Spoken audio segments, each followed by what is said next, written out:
Sodus Point is really a tourist village. There's a lot of fishermen, sailboats, fun little shops, great restaurants and bars. There's always something for somebody to do, really 4 seasons of the year.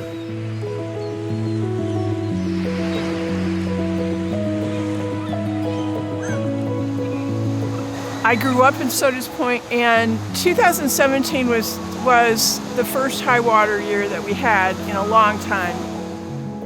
Sodus Point is the lowest village, elevation-wise, on the south shore of Lake Ontario. That's why there was so much attention and why we had so much difficulty in 2017. We had not flooded in years. The first thing we really had to do was we had to put in a new storm sewer system in the village. The existing storm sewer system was undersized. Now these pump stations with the combined new storm sewer system allow for much more storage, and also the pump stations themselves physically pump the storm sewers dry so that we can maintain a dry roadway. The beach had been losing tons of sand every year at a horrible rate, and what the dune does is it captures the sand, it enables the sand to flow back out and then come back in and replenish the beach. One of the biggest things about this whole design concept is the perimeter controls. The flood wall is along Wickham Boulevard, and essentially it was another measure to keep floodwater off of the roadway and keep floodwater out of the storm sewer system. And we also used bioretention as a practice.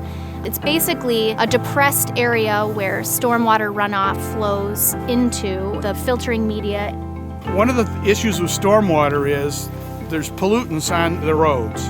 So in an area where we could, the drains all go to that spot. There's soil in there that helps to cleanse that water before it gets to the stormwater system and then flows out into the bay.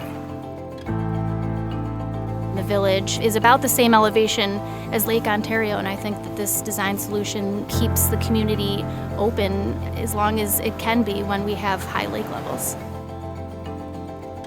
I wish prior to 17 we had been able to have the workshop that we had that Sea Grant put on to evaluate how to best protect the village. The village, in implementing all of the resiliency projects, it's given a new lease on life for this whole community.